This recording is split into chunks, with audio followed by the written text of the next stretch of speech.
Hello, and welcome to Handled Ish Productivity for the Imperfect, a weekly podcast for those who want to elevate their productivity but are not looking for perfection. I'm your host, Betsy Hayes, and I am so happy that you are here with me in podcast land or on YouTube. And this is episode 38. Yes, episode 38, Better Meal Planning with Less Thinking. So this is an offshoot of something I had the honor of doing a couple of weeks ago or a few weeks ago. I was the breakout session speaker for the Central California Women's Conference, and I spoke about the topics of this podcast, Handled Ish Productivity for the Imperfect. And I talked about three of my favorite things, Handled Ish philosophies, using time well, and decision fatigue, things that you know I love to talk about. And at the end of the session, I told folks that if they wanted to go onto my website and sign up for my email list, that I would send them a guide called Better Meal Planning with Less Thinking, Banish Decision Fatigue, and Never Have to Wonder What's for Dinner or Any Other Meal Again. Thought that was a pretty good headline and a pretty good subhead. So anyway, so that was exciting. And so I had some folks sign up for my mailing list and I developed the guide and of course sent it to them. But now, since I've got the guide, I might as well give it to other people who might benefit from it. So I'm going to kind of talk through the guide. But if you obviously don't want to take notes or aren't in a position to take notes and find this information valuable and would like to get a copy of the guide, it's a PDF. Um, and there's a couple of recipes that we'll talk about that you might want to get. All you have to do is go to my website, Betsy A. Hayes, that's Betsy, the letter A, and then HAYS.com. And right at the beginning of the website, there's a place for you to click and sign up for the email list. And then I will email you the Better Meal Planning with Less Thinking free guide. So anyway, so what I love to I love meal planning. I love meal prep. While this isn't a meal prep guide, this is definitely something that may help you with planning. And so the idea behind this guide is, of course, our fabulous thing that we love, banning decision fatigue. Because as you know, sometimes the sheer number of decisions that we have to make in a day makes us physically and cognitively tired. And so simple decisions like what to wear, what time to work out, what to do to work out, what to have for dinner become way more difficult than they really should be. And so the idea of banishing decision fatigue in any of these areas is to reduce the amount of decisions that you have to make. That's really the main idea, in my opinion, of banishing decision fatigue is shrink the number of decisions that you have to make and sort of automate them, not in an electronic way or a digital way, in a thinking about it ahead of time way. Because if we make decisions or shrink the amount of decisions ahead of time, there's less of them to make. And then that makes our life easier. And to be honest with you, I think a lot of things can be more fun if we do that. So the more choices we make ahead of time, the more automated the process becomes. And I dare suggest it might even be more fun. So here you go. So what's in this guide? So in the guide, I have some questions to guide your meal planning. I have 3 steps for easier dinner planning, 2 steps to other meal planning, a blank weekly plan template for you to print out and fill in.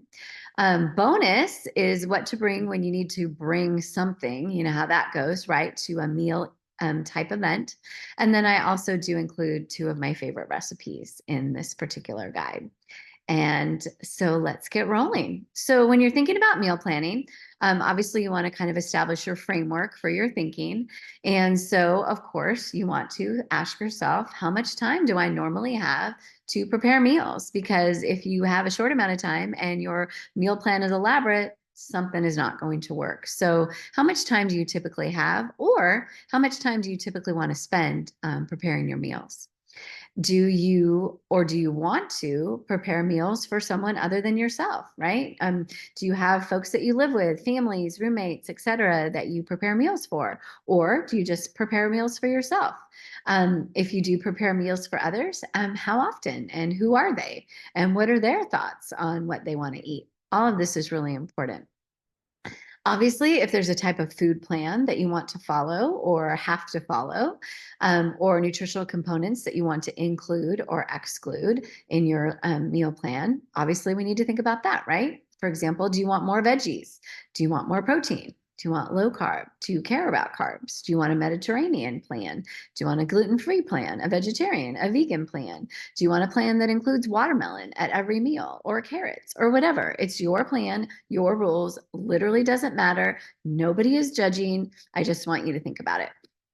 Also, what types of meals do you want more of in your life, right? Do you want more simple meals? Do you want more complex meals? Do you want more beautiful meals? Do you want more simple meals, fast meals, healthy meals, whatever it is? What do you want more of? What do you want less of?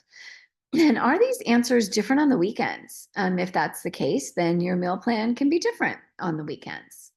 So now that you've got your framework, thinking about those questions, let's talk about 3 steps to easier dinner planning. So step number 1 is to pick some daily themes. So narrowing down the type of meal you're going to have on any given day reduces the amount of choices that you have, freeing up your bandwidth and giving you the freedom to choose the things that you really want to prepare and eat. So in the guide, I have a worksheet for you to jot down your themes and some ideas. And I also have some ideas for you. Sorry about that. I had to get a little drink of water. So the idea here is to pick a daily theme, right? Monday, we're going to have a theme. Tuesday, we're going to have a theme. Wednesday, Thursday, Friday, Saturday, and Sunday. And they can be things like meatless main dishes, right? On every Monday, that's what you're going to have. Every Tuesday, potentially you could have pasta, or maybe you like the whole idea of Taco Tuesday. You could actually have a different type of taco for a lot of weeks before you have to repeat. So it's actually a really good theme, in addition to, being, something that is kind of fun on different social media memes.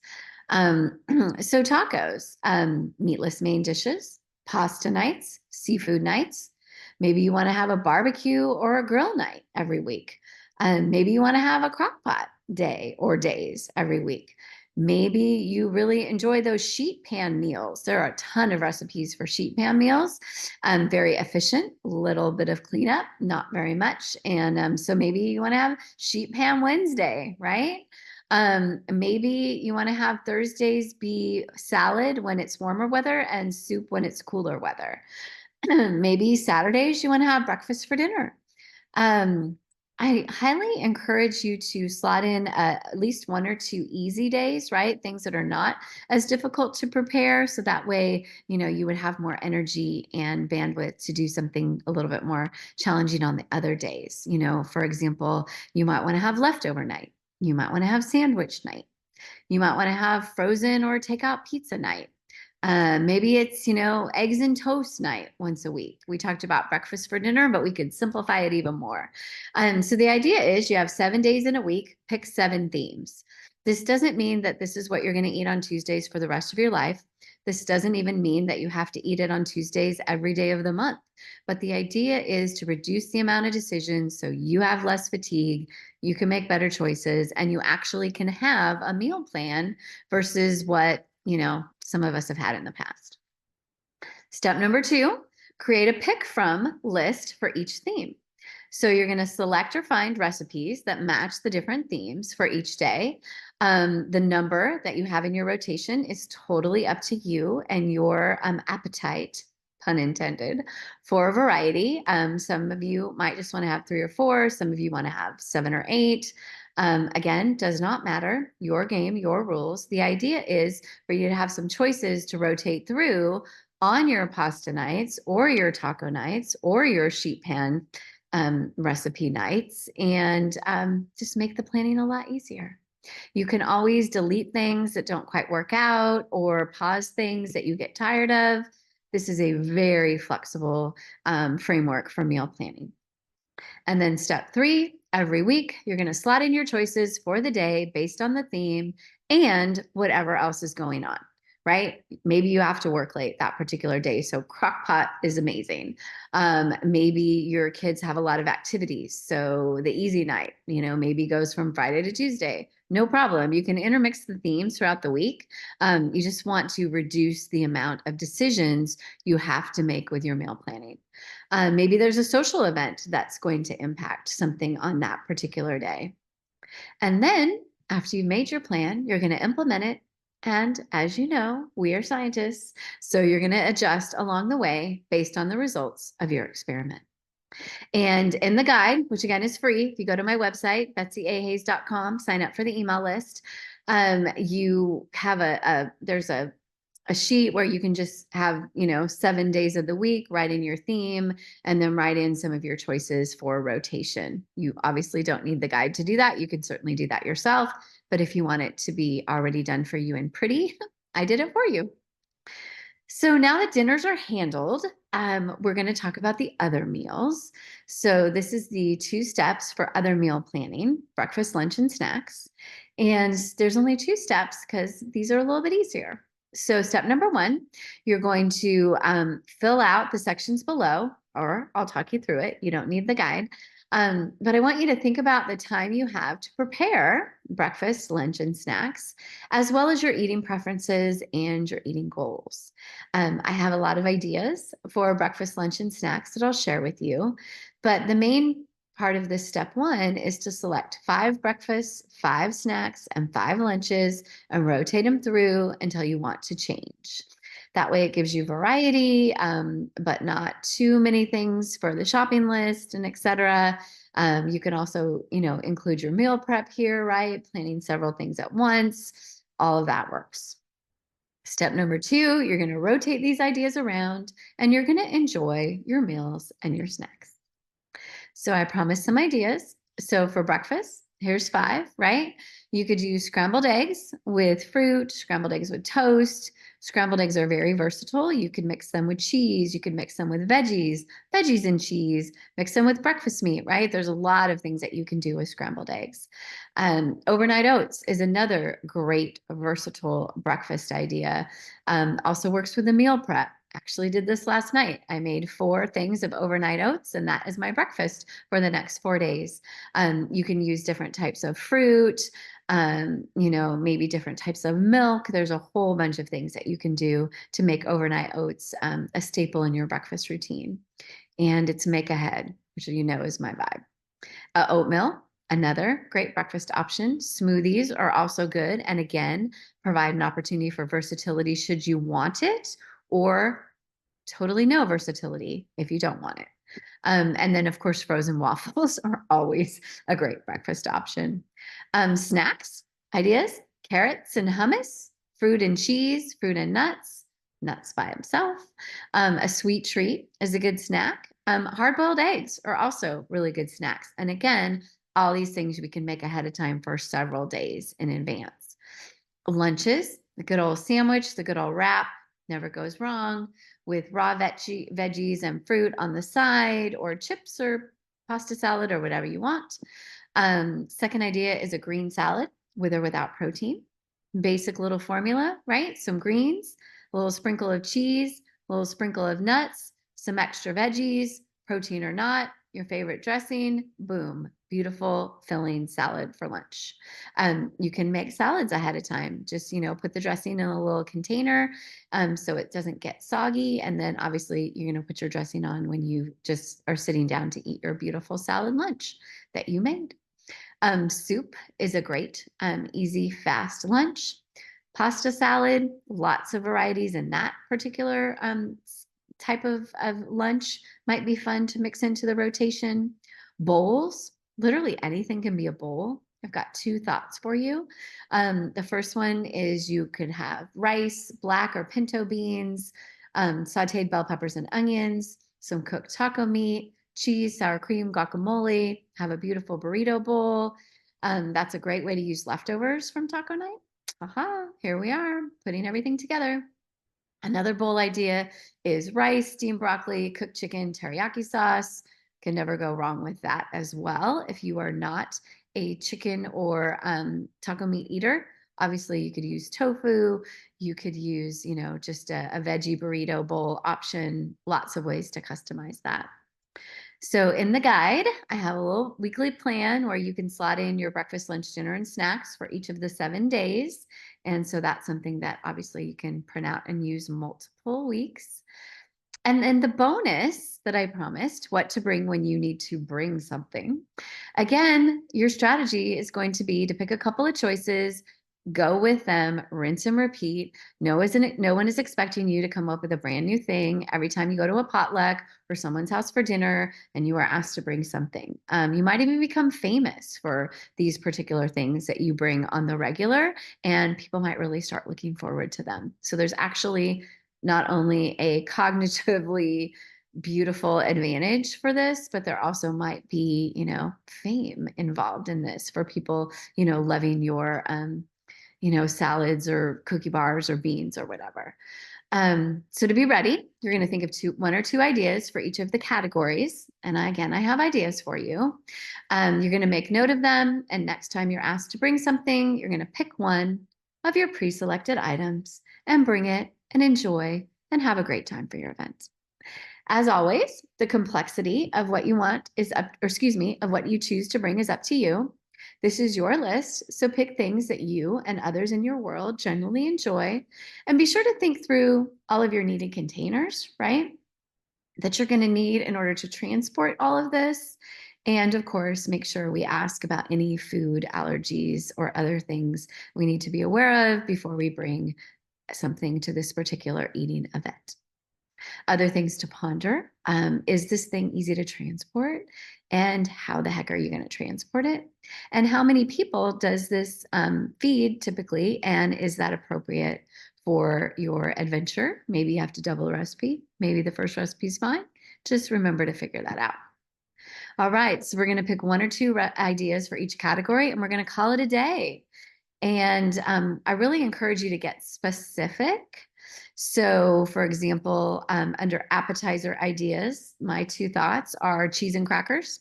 But for your plan, I would like you to get more specific what kind of cheese and what kind of crackers are going to be in your rotation. Another good appetizer that's easily transportable is chips and dip, salsa and chips. Again, think about specifically what kind of chips, what kind of dip, or maybe a couple to rotate. If again, you love variety, what kind of chips, what kind of salsa, have all of that stuff pre-decided so you don't have to think about it in the moment. Main dishes. Again, you might want to have a vegetarian option that you can choose on occasion. Casseroles are great main dishes for bringing something to a food event. They transport really well. So pick a couple of your favorite casseroles to have on deck. Soups are also good. Beans are also good. In this guide, I do include the recipe for my Grandma Grace's famous beans that she had cooking for us every time, just about every time that we went to visit her. So that is a very special, delicious treat that I have for you should you want it. And if you do make the beans, I would love to know what you think of them because my family and I really enjoy them, and I do make them on a regular basis. Pastas are also good main dish thoughts. Side dish ideas, roasted veggies, roasted potatoes, salads are good. Bread, also obviously a great side dish. And then for desserts, I really, really love to bring bar cookies. They're easily transportable. You cut them into whatever size you need based on the size of the crowd or how much people love your cookie bars. Cannot say enough about the benefit and value of cookie bars. I'm not opposed to individual cookies. I just don't make them very often because let's be honest, they are inefficient. Whereas the cookie bar, yeah, it's pretty much the perfect dessert to make. So also in the guide, there is my recipe for chocolate chip blonde brownies. It's a recipe I have made hundreds, I think, of times in my life. Always a hit. It comes from a dear friend of mine who unfortunately has passed away, Melinda Heising, who I went to high school with. Before she passed away, I did reach out to her and asked if I could share her recipe far and wide. It was also in a book that Tori and I co-wrote a few years ago, and I share it, with students and different things. So the more people that are able to make the chocolate chip blonde brownies, the better, in my opinion. And then we can, hat tip to Melinda for giving us this recipe. And yeah, she was great. Um, yeah, so that is the guide for better meal planning with less thinking. And I hope at least, some of the things that I've talked about on this podcast have been helpful to you. And if you end up using the guide or some of the recipes, obviously, I would love to know what you think about that as well. Yeah, so thank you for joining me today. Um, my website again, Betsy A. Hayes, Betsy, letter A, Hays.com. And tune in next week for the next episode of Handled Ish Productivity for the Imperfect. Until then, please take care and be kind to yourself. You are doing way better than you think you are. Trust me. Thanks.